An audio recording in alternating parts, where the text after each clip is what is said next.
জয় হিন্দ, বন্দে মাতরম। বন্ধুরা, আমরা সাধারণত দেখেছি ডব্লিউবিসিএস প্রিলিমস পরীক্ষার রেজাল্ট বেরোতে কখনো কখনো 1 বছরের সময় নিয়ে যায়।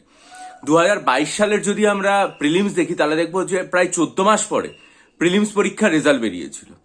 আমরা যদি মেন পরীক্ষার দিকে তাকাই তাহলে তো হামেশাই দেখবো যে প্রায় 1 বছর পরে রেজাল্ট বেরিয়েছিল। সে আমি 2011 সালের যে ডব্লিউবিসিএস দিয়ে কোয়ালিফাই করেছিলাম সেখানেও 14 মাস পর রেজাল্ট বেরিয়েছিল। আবার জাস্ট কয়েক বছর আগে রেজাল্টের ক্ষেত্রেও দেখা যাবে যে 1 বছর পেরিয়ে যাওয়ার পরই রেজাল্ট প্রকাশিত হয়েছে। সুতরাং মেন পরীক্ষায় যে 1 বছর পেরিয়ে গিয়ে রেজাল্ট প্রকাশিত হয় সেটা খুব স্বাভাবিক বলে আমরা মেনে নিয়েছি যে এতটা সময় লাগে। কিন্তু একটা পরীক্ষার ইন্টারভিউ হয়ে যাওয়ার পর তার রেজাল্ট বেরোতে যে এতদিন সময় লাগে, সেটা সত্যি সত্যি আমার পক্ষে ভাবনা চিন্তা করা অকল্পনীয় ছিল।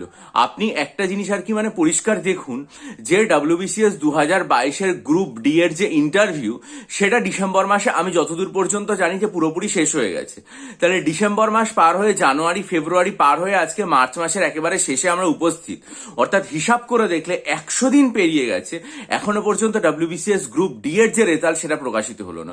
অথচ আমি যতটুকু এখনো আমার স্মৃতিতে আছে তাদের ডব্লিউবিসিএস 2022-এর যে গ্রুপ ডি তাতে ভ্যাকেন্সির পরিমাণ এখনো পর্যন্ত যতগুলো গ্রুপ ডিতে রিক্রুটমেন্ট হয়েছে বা অন্যান্য এ বি বা সিতে যা রিক্রুটমেন্ট হয় তার থেকে এই রিক্রুটমেন্টের পরিমাণটা কিন্তু অনেকটা বেশি।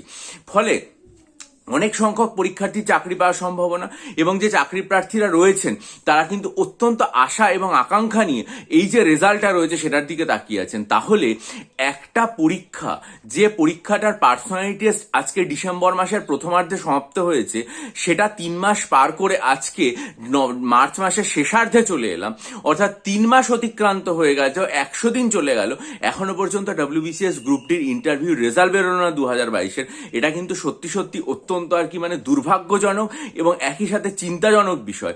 পাশাপাশি এটা খুবই সত্যি কথা যে অনেক পরীক্ষার্থীরা আশঙ্কা করেছেন এরকমও যে তাহলে কি 2023-এর মতো 2022-এর ভ্যাকেন্সিও কমে যাবে গ্রুপ ডির। এটা আমি সুনিশ্চিত করতে পারি যে এটা কখনোই হবে না।